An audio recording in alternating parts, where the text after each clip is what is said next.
భయపడొద్దు అన్నటువంటి మాట 365 సార్లు ఉన్నట్టుగా బైబిల్ పండితులు లెక్కలు కట్టారు. అంటే సంవత్సరంలో ప్రతిరోజు ఒక మాట, ప్రతిరోజు ఒక వాగ్దానం. నువ్వు భయపడొద్దు, దేవుడు చెప్పేటటువంటి మాట. నువ్వు భయపడొద్దు, నువ్వు భయపడాల్సిన అవసరమే లేదు. నేను నిన్ను కాపాడుతాను, నేను నిన్ను తప్పిస్తాను. ఆయన మనల్ని కాపాడే దేవుడై ఉన్నప్పుడండి, ఎంత పెద్ద ప్రమాదం నుంచి అయినా ఆయన చిత్తం అయితే మనల్ని గ్యారంటీగా తప్పిస్తాడంతే. ఈ మధ్యకాలంలో ఒక ఫ్లైట్ యాక్సిడెంట్ మనం చూసాం కదా.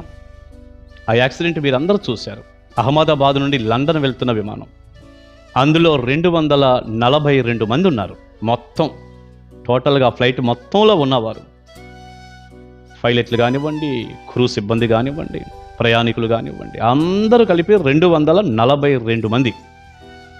ఆ విమానం ఒక మెడికల్ కాలేజీకి సంబంధించిన హాస్టల్ మీద పడింది. అంతేగా,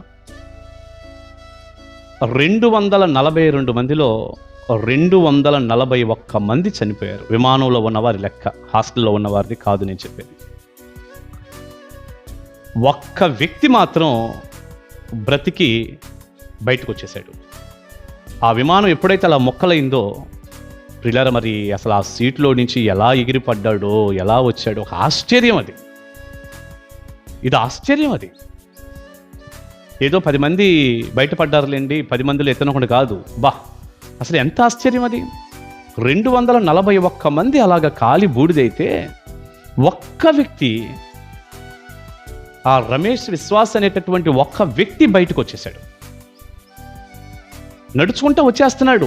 ఆయన ఒక్కడే. అసలు పోనీ ఏదో ఇరిగిపోయి కాళ్ళు చేతులు బాగా సీరియస్ అయిపోయి బ్రతకటం కాదు, మామూలుగానే ఏదో చిన్న చిన్న దెబ్బలంతే. అతనే లేచి చక్కగా నడుచుకుంటూ అంబులెన్స్ దగ్గరకు వచ్చి ఆయనే ఎక్కి హాస్పిటల్కి వెళ్ళి, ఎంత ఆశ్చర్యం అంటే అది. పిల్లరా, యూట్యూబ్లో మనం గమనిస్తుంటే ఎన్నెన్నో మాటలు, ఇంకా భూమి మీద నూకలు ఉన్నాయి, ఏవో రకరకాల మాటలు అంటారు కదా లోకంలో మాటలు. నిజంగా అది ఆలోచిస్తే ఎంత ఆశ్చర్యంగా ఉందో. నేను అంటాను, దేవుడు ఒక వ్యక్తిని తప్పించాలి అనుకుంటే, ఆ వ్యక్తికి ఆయుష్ని ఇవ్వాలి అనుకుంటే, కాపాడాలి అనుకుంటే, లేక ఆ వ్యక్తి ద్వారా ఏదైనా ఒక పని ఉంది అనుకుంటే, మరి ఆయన చిత్తం ఆ వ్యక్తి పట్ల ఉన్నట్లయితే ఎంత పెద్ద ప్రమాదం నుంచి అయినా దేవుడు కాపాడతాడు.